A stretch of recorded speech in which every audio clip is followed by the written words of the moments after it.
যাব 14 দিন পেরিয়ে গেলেও চট্টগ্রাম বিশ্ববিদ্যালয় পড়ুয়া অরিত্র হাসানের মরদেহ এখনো পর্যন্ত উদ্ধার করা হয়নি। আমরা রয়েছি কক্সবাজার সমুদ্র সৈকতের যে লাবণী পয়েন্ট রয়েছে, সেই লাবণী পয়েন্টে মূলত 14 দিন আগেই হিমছড়ি পয়েন্ট থেকে তারা 3 বন্ধু নিখোঁজ হওয়ার পরপরই একজনের মরদেহ তাৎক্ষণিক উদ্ধার করা হয় এবং এর পরপরই একদিন পর অন্যজনের মরদেহ উদ্ধার করা হয় এবং নিখোঁজের 14 দিন পরও সেই অরিত্র হাসানের মরদেহ এখনো পর্যন্ত পাওয়া যায়নি। এবং এখানে যারা লাইফ গার্ড রয়েছে, কোস্টগার্ড, লাইফ গার্ড, নৌবাহিনী সহ বিচ কর্মী, জেলা প্রশাসনের বিভিন্ন টিম এই সমুদ্র সৈকতে কাজ করেছে। আমরা দেখেছি ড্রোনের মাধ্যমেও প্রায় কক্সবাজার সমুদ্র সৈকত স্ক্যান করা হয়েছে, আর সেখানেও মূলত অরিত্র হাসানের চিহ্ন কোনোভাবেই পাওয়া যায়নি। তবে 22 বছরের এই তরুণ ঘুরতে এসেছিল বন্ধুদের সঙ্গে, কিন্তু এক মুহূর্ত সব পাল্টে যায়। সেই দিন সাগরে জলে নামার পর থেকেই তিনি নিখোঁজ রয়েছে। সেই ক্ষেত্রে স্থানীয় পুলিশ থেকে শুরু করে লাইফ গার্ড, বিচ কর্মী এবং নৌবাহিনীও যৌথভাবে তারা কাজ করেছে এবং আজ পর্যন্ত তার কোনো হদিস এখনো পর্যন্ত মিলেনি। এখন এদিকে পরিবারের এখনোই ভরসা একটাই প্রশ্নে দাঁড়িয়ে, আর সেটি হচ্ছে সমুদ্র কি ফিরিয়ে দিবে এই অরিত্র হাসানকে। আর সেই হিসেবে এখানে তার মা বাবাও রয়েছে। তার মা বাবা আমরা দেখেছিলাম, তার মা বাবাও প্রায় প্রতিদিনই কক্সবাজার সমুদ্র সৈকতে আসে তার যে সন্তান অরিত্র হাসান তাকে ফিরে পাওয়ার। এবং তার পাশাপাশি উত্তাল সাগরে যে অরিত্র হাসানকে নিয়ে গিয়েছিল এবং সেই দিন থেকে এখনো পর্যন্ত তাকে ফিরিয়ে দেওয়া হয়নি। আমরা কথা বলেছি পরিবারের সদস্যদের সঙ্গেও, তারা যেন এক ধরনের দুঃস্বপ্নে আটকে আছেন, অলৌকিকভাবে তাকে মূলত ফিরে পাবেন এমনটাই বলছেন।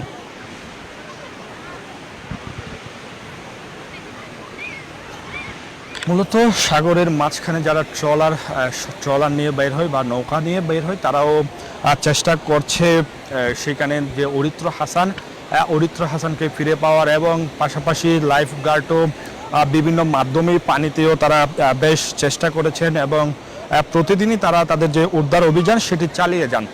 এবং সেই ক্ষেত্রে এখনো পর্যন্ত অরিত্র হাসানের মরদেহ তো দূরের কথা, তার যে চিহ্ন বা পোশাক হোক বা অন্য কিছু, সেক্ষেত্রে তাকে এখনো পর্যন্ত সেগুলোই পাওয়া যায়নি। এবং এখনো যে আশা লাইফ গার্ড এবং যারা পানিতে কাজ করছে সমুদ্র সৈকতে তাকে খুঁজে পাওয়ার জন্য, তারা এখনো আশা নিয়ে আছেন কিছু না কিছু কোনোভাবেই তাকে এই অরিত্র হাসানকে ফিরে পাবেন। আমরা এখানে লাইফ গার্ড কর্মীরাও রয়েছে, আমরাও তাদের সাথে কথা বলার চেষ্টা করব।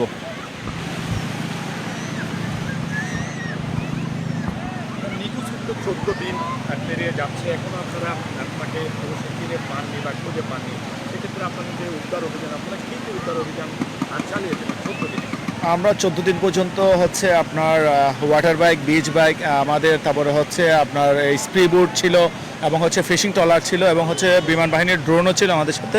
আমরা জেলা প্রশাসনের পক্ষ থেকে এই জিনিসগুলো দিয়ে আমরা উদ্ধার কাজ আমাদের চলমান ছিল এবং হচ্ছে পায়ে হেঁটে থেকে ধরে যেখানে যেখানে যাওয়া লাগে আমরা এভাবেই উদ্ধার কাজগুলো এখনও পর্যন্ত আমাদের চলমান রয়েছে।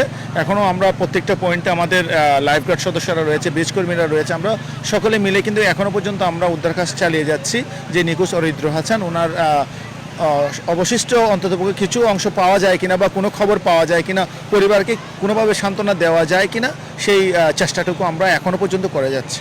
একটা পরিবার নিশ্চয়ই আশা হারাননি, কারণ তারা 14 দিন পর্যন্ত কক্সবাজারে অবস্থান করছে, তার পরিবারের সদস্যরা সবাই মিলেই। আপনারাও নিশ্চয়ই আশা হারাচ্ছেন না? না, নিশ্চয়ই, অবশ্যই আমরাও আশা হারাচ্ছি না। আমরা সৃষ্টিকর্তার উপর ভরসা রেখেছি, আল্লাহর উপরে।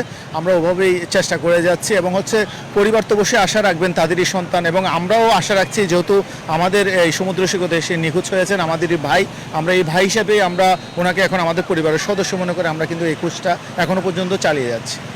সমুদ্র সৈকত তো এখনও সমুদ্র অনেক উত্তাল, পাশাপাশি যারা কক্সবাজারে বেড়াতে আসেন তারাও নিশ্চয়ই সমুদ্রে নামে, এবং সেই ক্ষেত্রে তারা অনেক সময় লাইফ গার্ড থেকে শুরু করে যারা সমুদ্র কর্তৃপক্ষ এখানে রয়েছে তারা তাদের কথা কোনোভাবেই শোনেন না, এবং এই বিপদ সংকেত না মেনে তারা সমুদ্রে গিয়ে কোনো না কোনো অঘটন ঘটে এবং মৃত্যু মৃত্যুর মতো ঘটনা ঘটে, সেই ক্ষেত্রে আপনাদের কাছ থেকে কোনো ধরনের নির্দেশনা বা কিছু রয়েছে?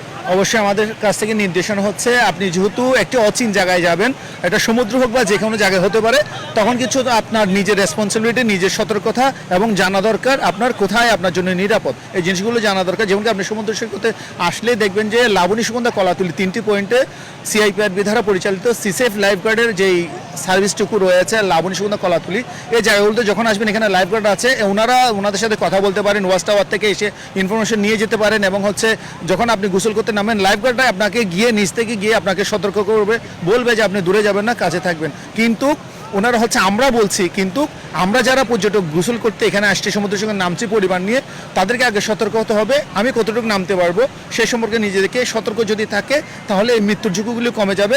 কারণ হচ্ছে এই 3 কিলোমিটারের ভিতরে যে লাইফগার্ড সংস্থাগুলো আছে, এছাড়া হচ্ছে অন্য জায়গায় কিন্তু এরকম নিরাপদ নাই। কিন্তু নিরাপদ না থাকলেও আপনি তো সমুদ্র সৈকত অবশ্যই নামবেন, নামার আগে আপনার স্থানীয় মানুষ থেকে জেনে নিন কোথায় বিপদ আছে, আমি কতটুকু নামতে পারবো, সেই জিনিসগুলো জানা দরকার। আমি বলবো সবাইকে, এখন সমুদ্র সৈকত বেশ উত্তাল রয়েছে, তারপরে অসংখ্য পর্যটক প্রতিদিনই কক্সবাজারে আসছেন।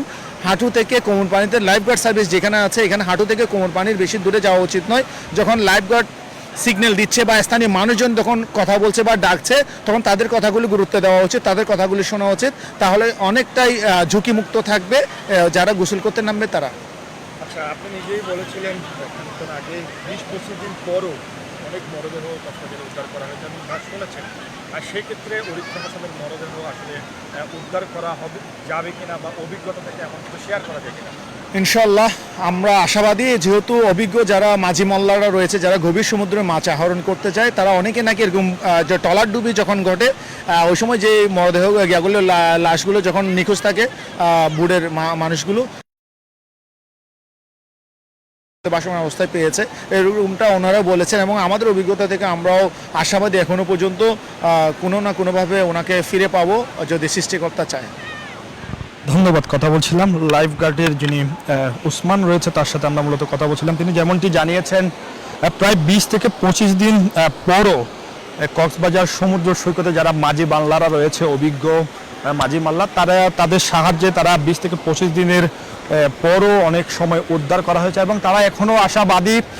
কারণ অতীতে এমন ঘটনা ঘটেছে, সেক্ষেত্রে অরিত্র হাসানের মরদেহ উদ্ধার করা হবে সেটি নিয়ে মূলত তারা এখনও অনেকটাই আশাবাদী। এবং যেটি বলা চলে, তারা মূলত 14 দিন ধরেই কক্সবাজার যে উপকূল অঞ্চল, কুতুবদিয়া, সোনাদিয়া, মহেশখালী থেকে শুরু করে বিভিন্ন পয়েন্টেই তারা মূলত কাজ করে যাচ্ছেন। এবং তার পাশাপাশি যে লাইভ এখানে যারা বিচ কর্মীরাও রয়েছে, তারাও 14 দিন ধরে কাজ করছে। তবে যে বিমান বাহিনী, নৌবাহিনী, কোস্ট গার্ড সহ যারা জেলা প্রশাসনের সহায়তায়, তাদের মাধ্যমেও চেষ্টা করা হয়েছিল যে অরিত্র হাসানের কোনো না কোনোভাবেই কোনো যদি চিহ্ন শনাক্ত করা যায়। তবে তার পরিবার এখনো অপেক্ষা করছে, তার সহপাঠী, বন্ধু বান্ধব থেকে শুরু করে যারা পরিবারের স্বজনরা রয়েছে, তারাও অপেক্ষা করছে অরিত্র হাসানকে শেষবারের মতো দেখার।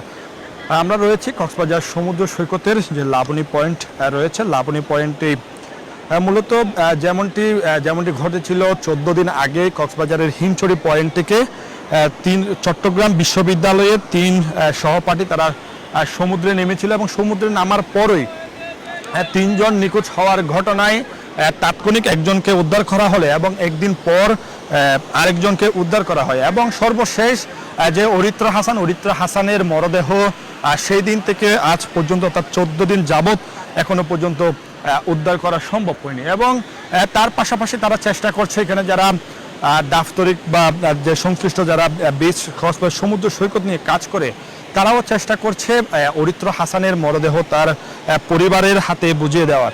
এবং তার পরিবারও এখনো পর্যন্ত অপেক্ষা করছে। তার মা বাবা প্রতিদিনই কক্সবাজার সমুদ্র সৈকতে এসে তার যে নীরব কান্না, সেটি মূলত আমরা দেখিয়েছিলাম এবং আমরা যতটুকু দেখতে পেয়েছি, তারাও এখনো পর্যন্ত কক্সবাজারে অবস্থান করছে। এবং এই মুহূর্তে কক্সবাজার সমুদ্র সৈকত উত্তাল এবং তার পাশাপাশি লাল পতাকা এখানে টাঙানো হয়েছে। যারা পর্যটকরা দেশ এবং দেশের বিভিন্ন প্রান্ত থেকে এবং দেশের বাইরে থেকে যারা পর্যটকরা কক্সবাজার সমুদ্র সৈকতে বেড়াতে আসেন, তারাই মূলত এখানে স্নান করেন। এবং স্থানীয়রাও আমরা দেখেছি গত 3 দিন আগেও কক্সবাজার সরকারি বালক উচ্চ বিদ্যালয়ের 8ম শ্রেণীর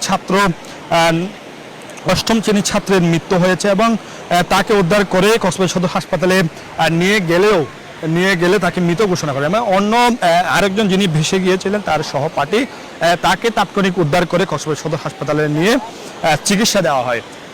এবং এই ক্ষেত্রে যদি বলা চলে, তারা লাইফ গার্ডের পক্ষ থেকে 3টি পয়েন্টে কাজ করেন: লাবণী পয়েন্ট, সুগন্ধা পয়েন্ট এবং কলাতলি পয়েন্ট। এই 3টি পয়েন্টেই যদি পর্যটকদের নিরাপত্তার বিষয়টি তারা সবসময় নিশ্চিত করে থাকেন এবং এই 3টি পয়েন্ট ছাড়া বিশেষ করে ডায়াবেটিস পয়েন্ট এবং জলতরঙ্গের সামনে যে পয়েন্টগুলো এবং কলাতলি পয়েন্ট, বেশ কয়েকটি পয়েন্ট বিপদ সীমার মধ্যে পড়ে এবং লাইফ গার্ডের পক্ষ থেকে সেটি বলা হয়েছে। বলা হওয়ার পরপরই অনেক পর্যটকই বলা চলে সেখানে নিরাপত্তা নিশ্চিত না করে তারা সমুদ্রে গোসলে নামেন এবং গোসলে নামার পরপরই যারা সমুদ্র সৈকতে অনেক সময় মৃত্যুর মতো ঘটনাও আমরা দেখতে পেয়েছি।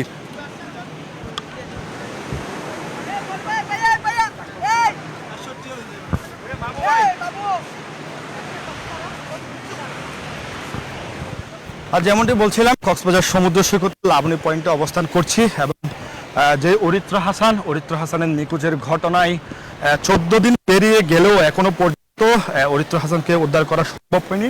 এখানে যারা পর্যটকদের নিরাপত্তা নিশ্চিত করে তার মধ্যেই একজন এখানে রয়েছে এবং জানতে চাইবো মূলত যে অরিত্র হাসান নিখোঁজের তো প্রায় 14 দিন হয়ে গেল এবং 14 দিন পরেই এখনো পর্যন্ত তাকে খুঁজে পাওয়া যায়নি। আপনারা কি চেষ্টা করেছেন এবং এই 14 দিনে কি করছেন? আমরা সব দিক দিয়ে তো চেষ্টা করতেছি। আপনারা দেখতে পাচ্ছেন, যেই দিন নিখোঁজ হয়েছিল সেই দিন থেকে জেলা প্রশাসনের একাধিক দল, lifeguard, tourist police, fire service, নৌ পুলিশ, কোস্টগার্ড সব মিলে একত্রিত হয়ে আমরা বিভিন্ন ভাগ হয়ে সোনাদিয়া, মহেশখালী, কুতুবদিয়া, হিমচরি, টেকনাফ পর্যন্ত যতগুলো চ্যানেল আছে এবং গভীর সমুদ্রগুলো আমরা যতটুকু যেতে পেরেছি। সাগর উত্তাল ছিল, তারপরও আমরা চেষ্টা করেছি তাকে খোঁজার, কিন্তু আমরা এখনও খুঁজে পাইনি। তারপরও আমরা আল্লাহর প্রতি বিশ্বাস, হয়তোবা আমরা তাকে খুঁজে পাবো, ওই বিশ্বাস নিয়ে আমরা এখনও খুঁজে যাচ্ছি। আমাদের উদ্ধার কাজ এখনো চলমান আছে। আচ্ছা, পর্যটকদের নিরাপত্তার ক্ষেত্রে আপনারা কি তাদের নির্দেশনা দেন এবং কিভাবে আপনারা দায়িত্ব পালন করেন? পর্যটকদের নিরাপত্তার ক্ষেত্রে বলতে, আমাদের যখন সমুদ্র উত্তাল থাকে আমরা লাল পতাকা টাঙিয়ে দিই, যেহেতু সাগর উত্তাল থাকে তাহলে পর্যটকরা যাতে না নামার জন্য আমরা মাইকিং করে থাকি সতর্কমূলক। এখন সমুদ্র উত্তাল রয়েছে, আপনারা গভীর পানিতে না যাওয়ার জন্য আমরা অনুরোধ করি। কারণ এই তো দেখতে পাচ্ছেন অসচেতনা এবং অনেকে কথা না শুনে নামার কারণে দুর্ঘটনার শিকার হচ্ছে। তো পর্যটকরা যদি একটু সচেতন, একটু সতর্কতা অবলম্বন করে তাহলে এরকম দুর্ঘটনা এড়িয়ে যাওয়া সম্ভব। আমাদের লাইফগার্ড যে এরিয়াগুলো আছে ওইখানে লাল হলুদ পতাকা দেওয়া হয়, সেটাও খেয়াল করতে হবে। যারা এখানে কাজ করে তাদের একটু যদি সঙ্গে কথা বলে বা নির্দেশনাগুলো দেখে তাহলে পর্যটকরা আর দুর্ঘটনা এগুলো এড়িয়ে চলা সম্ভব।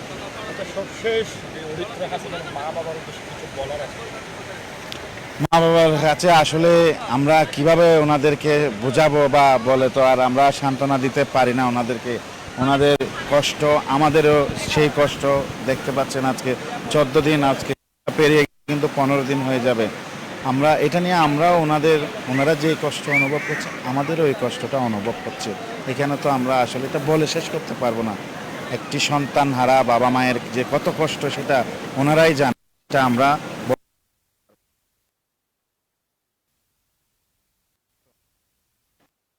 কথা বলছিলাম। এখানে যিনি বীজ কর্মী রয়েছে তার সাথে তিনি যেমনটি বলছিলেন, কক্সবাজার সমুদ্র সৈকতে যারা বেড়াতে আসেন তাদের যে নির্দেশনা 3টি পয়েন্টে যে লাইফগার্ডের পক্ষ থেকে যে কটি নির্দেশনা দেওয়া হয়, আর সেক্ষেত্রে নির্দেশনা দেওয়ার পরেই লাইফগার্ড সবসময় তাদের নিরাপত্তা নিশ্চিত করে থাকেন এবং হিমচরি পয়েন্টে তিনি মূলত তারা 3 সহপাঠীর নিখোঁজের ঘটনায় এখনো পর্যন্ত 14 দিন পার